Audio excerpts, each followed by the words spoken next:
So first of all, I would like to thank the organizers for giving me the opportunity to speak here and organizing this nice conference and a workshop. So this talk is based on work in collaboration with Davide Gaiotto, Justin Culp, Jingxian Ku, Matthew Yu, and Brian Williams. Okay. So supersymmetric quantum field theories have BPS subsector. The idea of twisted holography is to study the holographic duals of these subsectors. So we can access this subsector by the procedure called twisting that I will explain.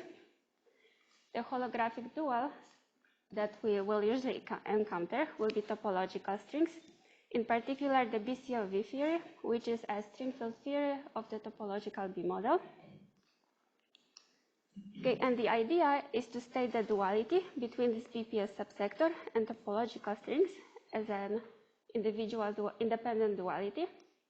So one of the motivations is that when we do this, the objects that we get are usually more well-defined mathematically. So for example, one could hope that we could state this duality as a mathematical statement, at least at this twisted level. So another motivation is that when we restrict to BPS subsectors, the dependence on various complex constants drops out. So this makes it manifest how the geometry arises from the combinatorics of large matrices. So today I will talk about two examples of such twisted dualities. The first one is a duality between a certain 2D chiral algebra, which is conjectured to be dual to topological B model on the complex manifold SL2C. So this is actually a subsector of the original duality between n equals 4 superannuals and type 2B string theory on ADS 5 times S5. Sorry. And then I will mention another example, which is a duality between a 4D holomorphic theory called the BF theory, which we conjecture to be dual to BCOV in non-commutative spacetime. So this example, this is an example of like a non-geometric transition back reaction. Can I ask? Are these twisted holography dualities, are they viewed as perturbatively ordered by order in large N or actual time N? Oh no, so it's a infinite N duality and there's 1 over N expansion. So we don't really have a way to define, for example, BCOV theory at finite N just like in string theory. Okay, so supersymmetric quantum field theories have fermionic symmetry generators, the supercharges that we denote Q. So since they are fermionic, they square to 0, so you can try to take their cohomology. So twisting a supersymmetric theory is this procedure of picking a supercharge and restricting to its cohomology. Okay, so we keep all the operators that are killed by Q, and we identify the operators that differ by something Q exact. Okay. So this produces a subsector of the original theory, which hopefully is easier to study. So first of all, the operators that are killed by some amount of supercharges, they're the protected or BPS operators. So for them, certain quantities like the scaling dimension or correlation functions become independent of the coupling. Okay, the second simplification that occurs is that in cohomology, the dependence on certain space-time coordinates will drop out. So the supercharges satisfy anti-commutation relations of this form, where P is a momenta generator. So this momentum, you can see, is equal to Q acting on something else. So it's exact in cohomology. So momenta generate space-time translations. So when we go to cohomology, dependence on certain space-time coordinates will drop out. So for example, if all of the momenta are exact, then we have the topological twist. And if half of the momenta are exact, we have the holomorphic twist. And we can also have holomorphic topological twists, where some directions are holomorphic and some are topological. Okay, so finally, these holomorphic topological theories, turns out that they have a lot of interesting mathematical structures that are visible at the level of cohomology. So for example, there are these infinite dimensional symmetry algebras, and we can also define this interesting operation called lambda brackets, but I will not talk about this today. Okay, So now we will look at a particular BPS subsector. So any 4D n equals 2 superconformal theory has a BPS subsector, which is a 2D chiral algebra. So this subsector is defined in the following way.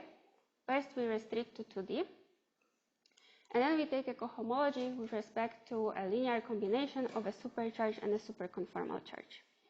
And it turns out that we end up with correlation functions of a 2D holomorphic theory. Okay, so n equals 4 super n mules also has this subsector. So for n equals 4 super n mules, this chiral algebra is a gauge beta gamma system. So there is a pair of symplectic bosons, X and Y, with this OPE. So these are the adjoint indices. There's a BC ghost system, and there is a BRC charge, which is roughly of this form.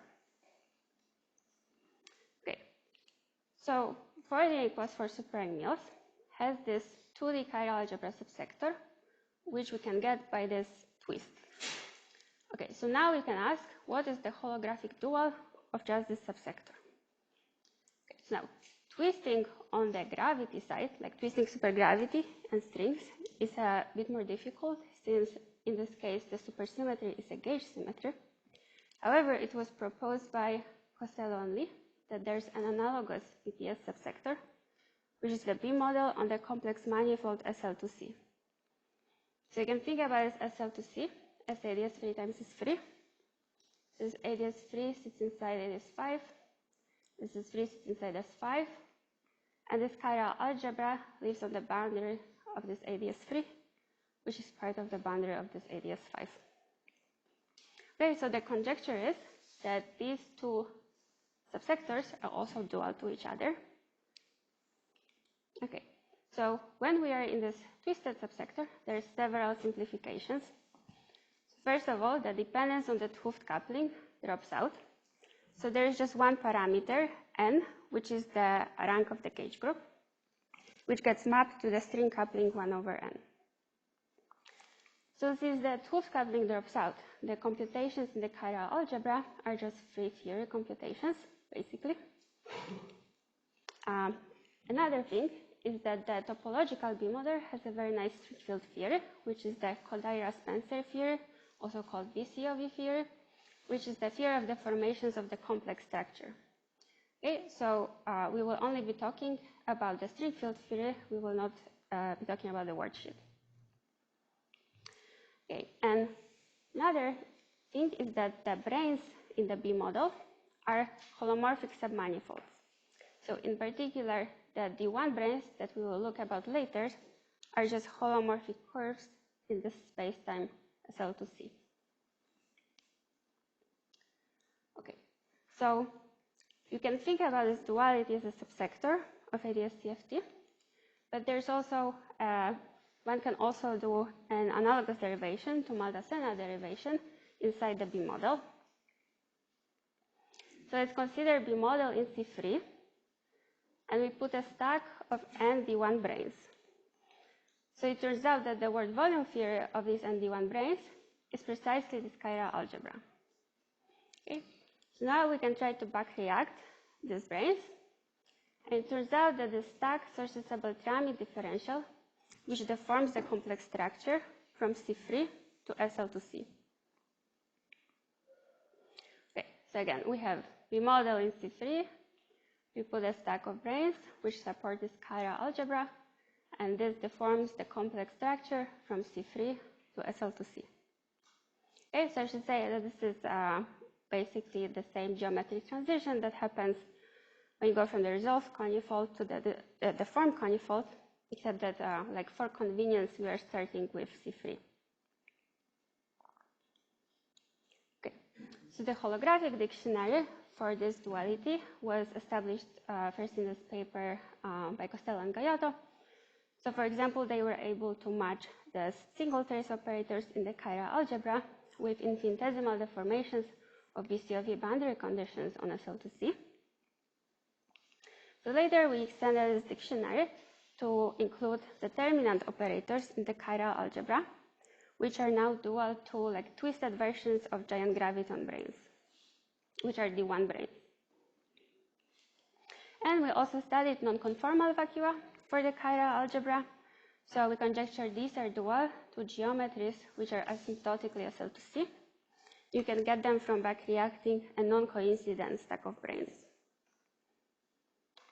What are these objects in the original untwisted case theory? These? Sorry, which point? N equals 4 angles. So this is a subsector of the chiral algebra is a subsector of n equals 4 superangles. So there are two symplectic bosons, and they are some linear combinations of the fields of n equals 4 superangles, such that they are in a cohomology of these supercharges. So like these single traces are also single traces in the full theory as well.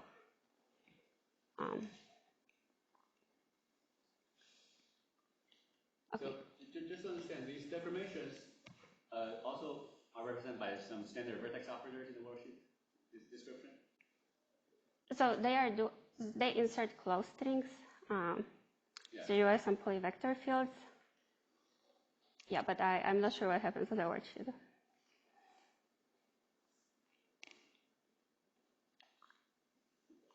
Okay, so now I'd like to tell you more about this correspondence between the determinant operators in the chiral algebra and the D1 branes. So according to the standard holographic dictionary, the determinants in n equals 4 superangles are dual to so-called giant graviton D3 branes.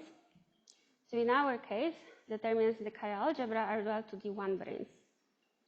So first, let's define this field D, which is a linear combination of the symplectic bosons X and Y. And we will look at determinants of this form. Okay, so such determinant is dual to a D1 brane, which asymptotically wraps a line in ADS3. So this is actually Euclidean ADS3, and a circle in S3. So Z is the coordinate where the giant graviton hits the boundary of ADS3. So this is where the chiral algebra lives. Then the parameter U controls the orientation of S1, and the parameter M controls the size of S1. Okay, so when we insert such a determinant operator on the boundary, it corresponds to insertion of a D1 brane, which asymptotically looks like this. But now, if we insert many determinants on the boundary, we could imagine that there could possibly be many possible brane configurations which connect these determinants. Okay, so what we will do is... What are these pictures? Okay, so this is a boundary of SL2C, and we are inserting 3 determinants. So you could imagine that there could be many D1 branes that you can draw. Like the parameters M, U, and Z, they only control what these branes look like. A family of branes? Yes, that will be dual to saddles of correlation functions of determinants. Is there like one which preferred, or are you supposed to average over them, or what is the prescription? So the correlation function in the chiral algebra will have large saddles. And we conjecture that these saddles also correspond to like saddles, brane saddles in the bulk. And now you could study which saddles are dominant, like which saddles contribute, depending on which parameters. Oh, I see. So depending on choice of M and U, you have these 3 different kinds of configurations. Yeah, well, for example, I would guess that if I take very large M, then this saddle, these saddles will be, you know. Thank you. Thank you. Hmm? Are these saddles smooth? They are holomorphic curves in SL2C. So in this case, you have giant graviton, but you do not have dual giant graviton. Right, so you can try to insert in inverse determinants, and it was actually checked by Edwards that the saddle equations are the same. So what I think is happening is that those are the same branes, but now the open strings are not fermions but bosons. So it's thanks to Edward Mazeng. Okay, So what we will do now. So before discussing this giant gravitons, just for the fundamental string excitation, or maybe just the supergravity mode, is there already a non-trivial G-string expansion in the BCOV theory in this case? Like this single trace deformation you're describing earlier, previous slide. Yes. So what was matched mostly in the paper by Costello and Gaiotto was the large n limit, like the infinite n limit, but you could do 1/n corrections as well. But that 1/n correction is non-trivial. You have a non-trivial. Yeah. Yes. And the identification between G string and 1/n, is that exact, or is there ambiguity in the? I think it's exact. That sounds extremely. There's no 't Hooft coupling. Yeah, but you could imagine finite renormalization of G string. In fact, usually in string perturbation theory, this ambiguity will show up at high genus in usual string perturbation theory. I was just wondering whether here this is understood. Okay, then I don't think so. Sorry. I don't think so refers to you don't think there are no correction, or you don't think it has been checked? I don't think it has been checked. Oh, sorry. Yeah. So I still think confused about the dual giant graviton. So in the usual ADS5 and ADS5 case, the dual giant graviton are S3 in ADS5. Yes. So supposedly in this case, we should have S1 in the ADS3, but it's not. I know. Yeah. So I'm confused about the same thing. It's possible that those branes maybe don't have twists, but they're sort of like surface defects or something like that. Yeah, well, the only thing that I know for sure is that the saddle equations are the same, so there should be the same branes.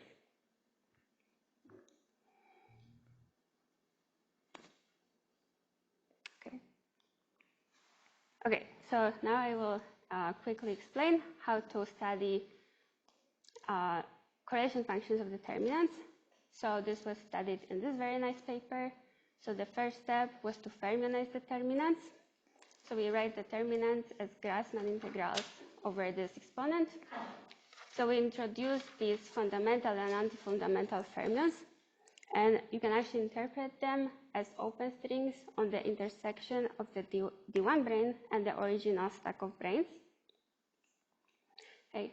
Then it was shown in this paper that one can rewrite correlation functions of determinants using auxiliary bosonic variables ρ. So they integrated out the symplectic bosons, they integrated out the fermions, and they integrated in these auxiliary bosonic variables.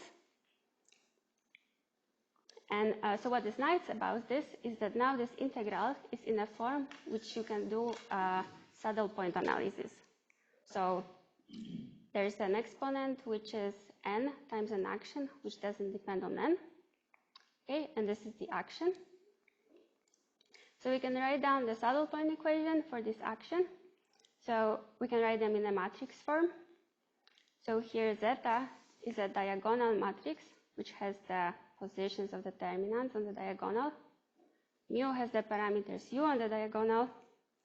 And then the diagonal of ρ is fixed to be these parameters m.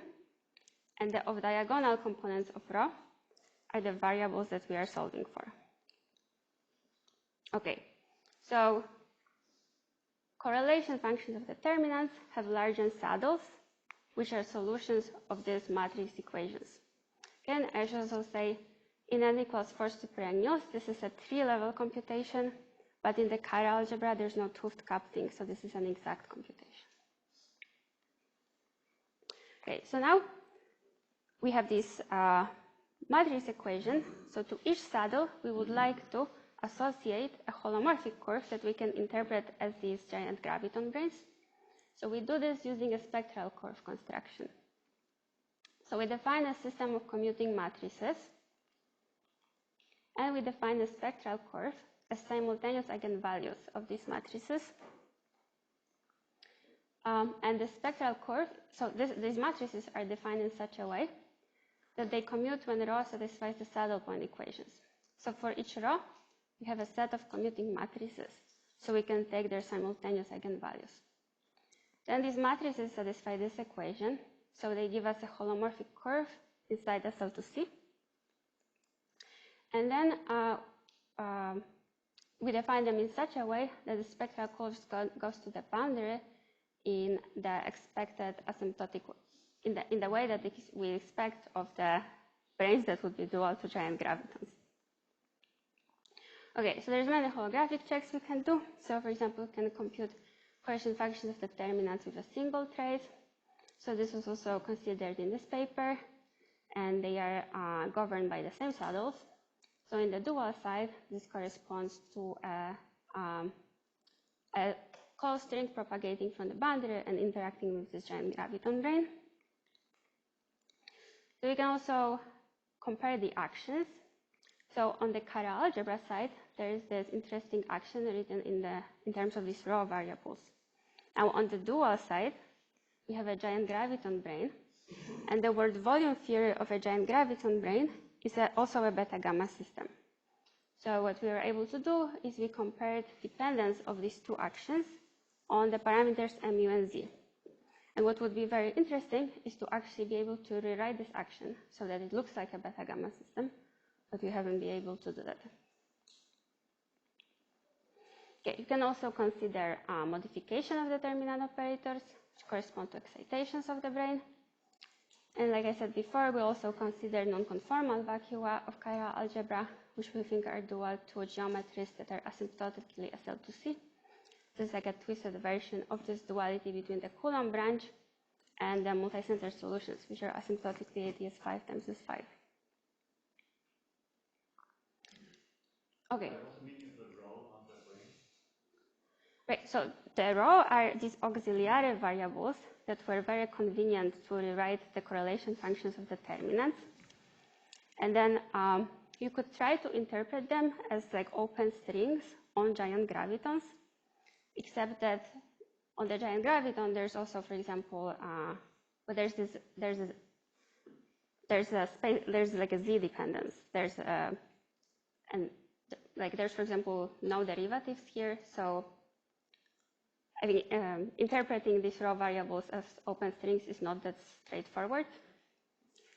Yeah, but it would be very interesting to figure that out. Does it match with the action from the giant graviton? The derivatives match. So like if you vary this with respect to m, they vary in the same way. But we haven't actually been able to like rewrite these actions too much. Yeah, no, I think it's very interesting how to interpret these raw variables. Okay, so now I would like to mention another subsector that we can consider. So this subsector is the holomorphic twist. So we can do the holomorphic twist for an F4D n equals 1 theory. So it's defined as a Q cohomology. So in a 4D n equals 1 theory, there is 4 supercharges. So this Q cohomology captures the 1/4 BPS subsector. And for n equals 4 superangles, this is the 1/16 BPS subsector. Okay, so the name suggests now that twisted sphere is holomorphic. So I just like to emphasize, before we had a 2D holomorphic theory. We got rid of 2 dimensions. Now we have a 4D holomorphic theory. So the operators that survive this holomorphic twist are precisely the operators that are counted by the supersymmetric index. Okay, and it turns out that these 4D holomorphic theories have a lot of extra interesting mathematical structures. For example, there are infinite dimensional symmetry algebra, which are sort of like a 4D analog of a Virasoro symmetry. And you can define these operations called lambda brackets. Okay, so let's look at a holomorphic, like a very simple example of a holomorphic twist. So let's take pure n equals 1 superyoung Niels. So the holomorphic twist is the holomorphic BF theory. So this is the action. So it's written using superfields. So there are 2 superfields B and C. as they have 3 components. So this is a 0 form, this is a 0,1 form, this is a 0,2 form. So this is some product of forms, and this integral picks out the top form. So the field content of pure n equals 1 superangular is just the vector multiplet. So we can identify some of the fields of the vector multiplet with this holomorphic BF theory. So for example, the holomorphic part of the field strength is the B0 component, and the gauginos are the derivatives of C0. So the claim is that the Q cohomology of the original theory is the BRC cohomology of the holomorphic BF theory. So the holomorphic BF theory governs the holomorphic twist of pure n equals 1 superannuals. Excuse me. So D square Z, is this the holomorphic two-dimensional integral over sheet 2? Yes, and there are also anti-holomorphic forms in here. So how is that possible? It's a holomorphic integral and it has... So this is like dz1, dz2. Right. And from here we get dz1 bar, dz bar 2. Oh, excuse me. Oh. Yeah, so these are the anti-0,1 form, and this is also... Thank you, thank you. I was confused about the notation. Thank you. Sorry. Okay, so recently we proposed that the holographic dual of this holomorphic BF theory... so you assume there is some, please excuse me, there is some kind of holomorphic 2 form that in the target space? Yes, so we are just doing flat space. Okay, thank you. Okay, so recently we proposed the holographic dual of this holomorphic BF theory. So again, let's consider B model in C3. And now let's put a stack of ND3 branes, which wrap C2 inside C3. And the word volume theory of this stack is precisely this holomorphic BF theory. So now we can try to back react this stack. So we get a polyvector field, which looks like this. So it solves the equations of motions with a source, which is this stack of branes.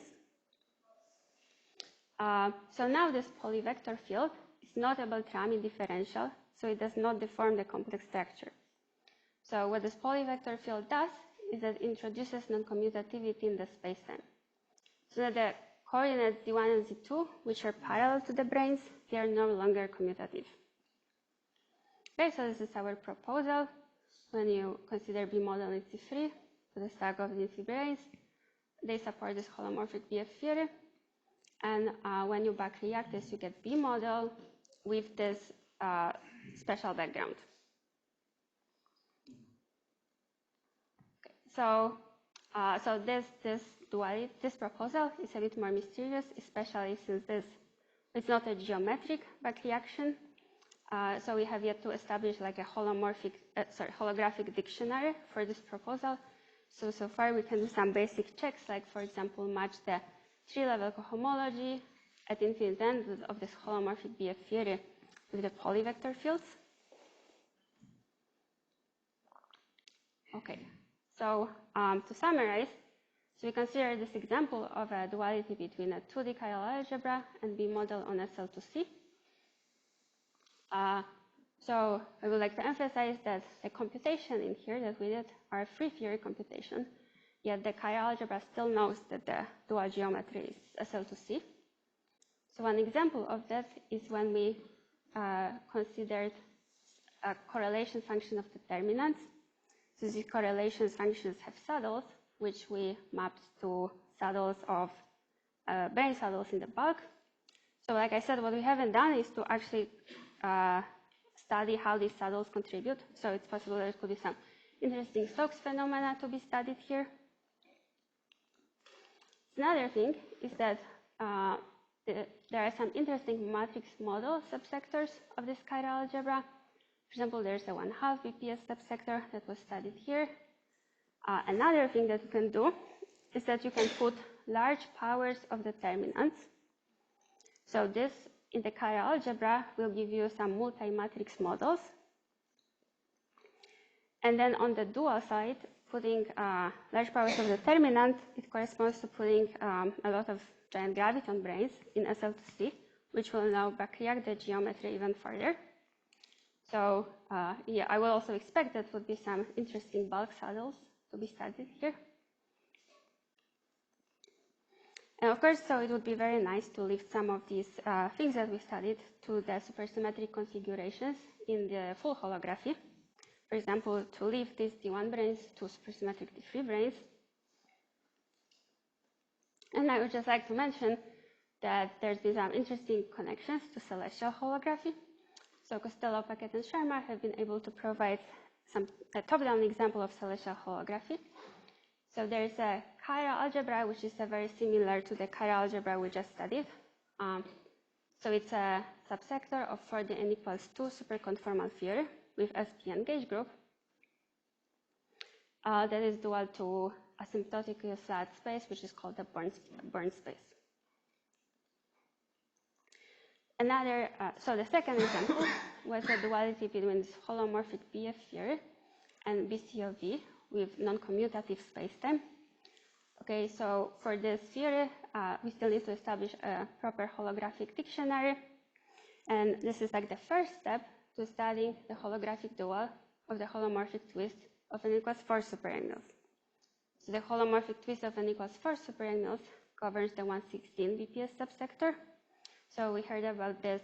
There's some interesting recent developments that we heard about a few days ago from Chiming. So there's also a proposal for this holographic dual, the BCOV theory, now in C5, also with a non-commutative background, which is sort of similar to this example. Thank you.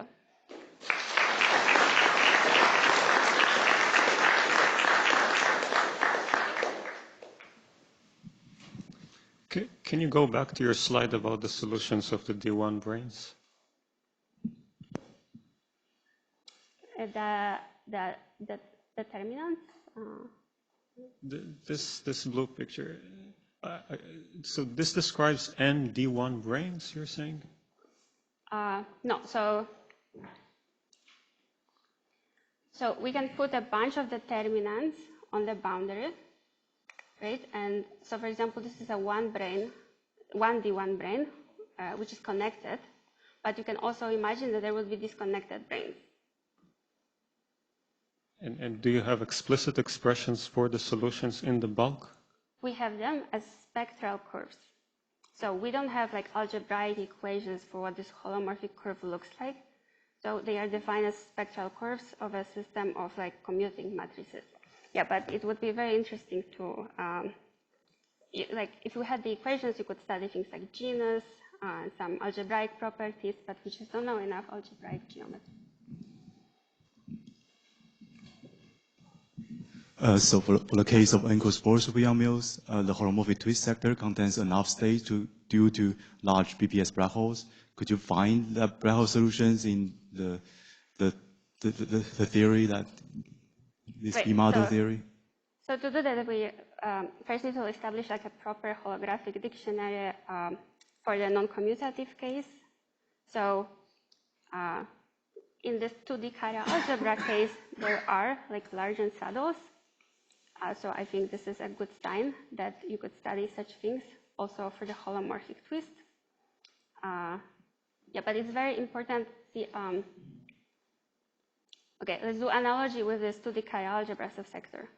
So we put these D1 branes, they source a Beltrami differential. So, and Costello and Gaiotto, they found that the complex structure can be deformed from C3 to SL2C. But let's say that this was very difficult and they couldn't figure out this SL2C. So then you could be in C3 and you could do perturbative corrections to like order in N. So you could do like first order correction to the complex structure, second order correction to the complex structure. And then I think you wouldn't be able to find the saddle. So I think it's very important that you find like the full back-reacted geometry. For the non-commutative case, we can only do like the perturbative corrections so far. So I don't think we can find any saddles yet. But hopefully, yeah, the plan is to establish like a full holographic dictionary. Yes.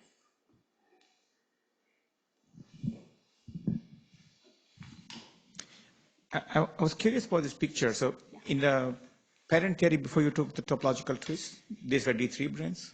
Yes. So when you take the topological twist, is the picture in terms of D1 brane something you inherit in just the topologically twisted BCOV theory, or do the D3 branes themselves morph into D1 branes? How do I think about that?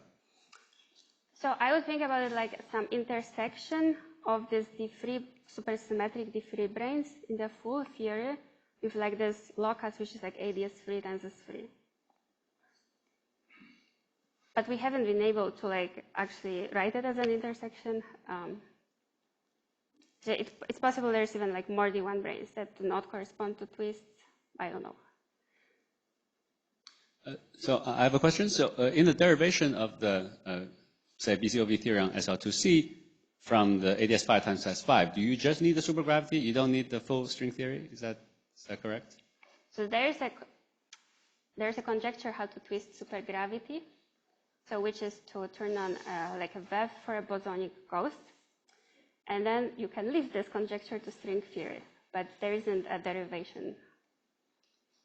But do you need the full string theory? Or, I mean, of course, somehow here you also somehow know this theory knows about the branes, but just at the level of the perturbative BCOV theory, can you get that entirely from supergravity, or do you need some recipes from the full string theory, in principle? I mean, I'm trying to think in the sense of how usually topological string, you can think of this as computing some observables in the actual superstring theory. You just need to restrict this specific amplitudes, right? Is there, if I think in that term, do you need a full string theory in ADS5 times S5? Or So I think Costello and Lee, they quantize BCOV. I think without referring to the full string theory, they do it by like coupling to holomorphic Chern-Simons on the branes. I think. Maybe what I'm trying to understand is the content of the loop expansion of BCOV theory somehow entirely captured by the loops of supergravity in AS5 times 5, or do you actually require the string theory? Yeah, okay, yeah, I understand. It's a very good question, and I don't know, yeah. And maybe another just related question, in your second duality, involving the n=1 superamyos, can you imagine embedding this in a string theory in a similar way by thinking about the holographic dual of n=1 superamyos? So do you mean this like this Klebanov-Strassler construction? Well, there are various attempts in the past. Yeah, Since you have this, I wonder if the non-commutative BCOV theory gives some clue as to. Yeah, that's a very good question. So so at least to me, these n=1 superamyos duals are quite difficult. So I'm just not sure how to embed this, especially since this is 6D. So you will have to somehow reduce some dimensions. It's possible that it's some twist on an omega background, yeah, but we haven't been able to embed it somewhere. Thank you. If there are no further questions, this thing. Okay.